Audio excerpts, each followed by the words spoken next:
है ये।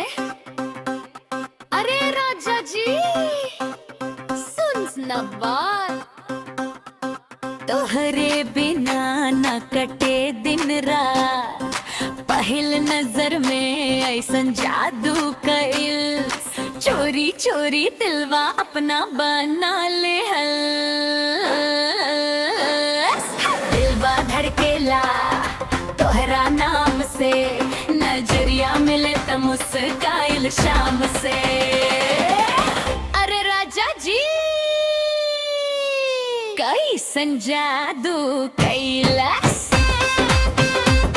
हमरा के अपना प्यारों में पागल कैलाश।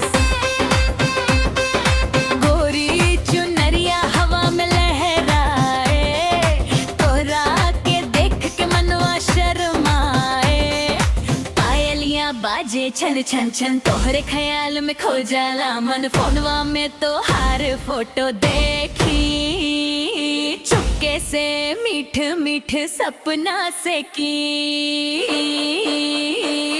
एक बेर आके कह दस प्यार बा, तोहरे बिना जिंदगी बेकार बा।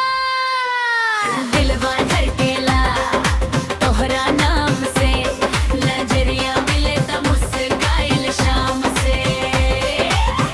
अरे राजा जी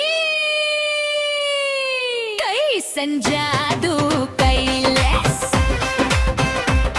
हमरा के अपना प्यार में पागल कैलाश।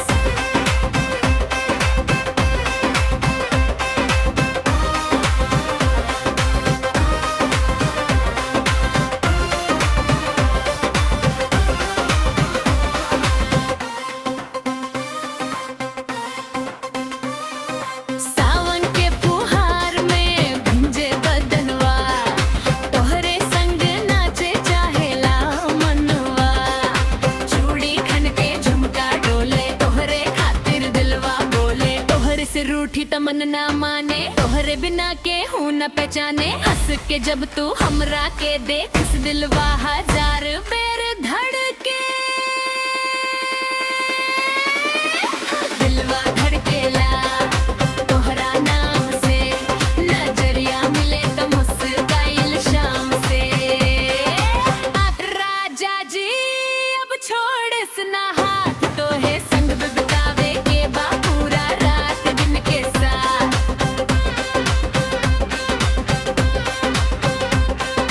नजरी ना हदावस, प्यार के रंग में हम के रंगावस। कमर लचकाई के नाचिया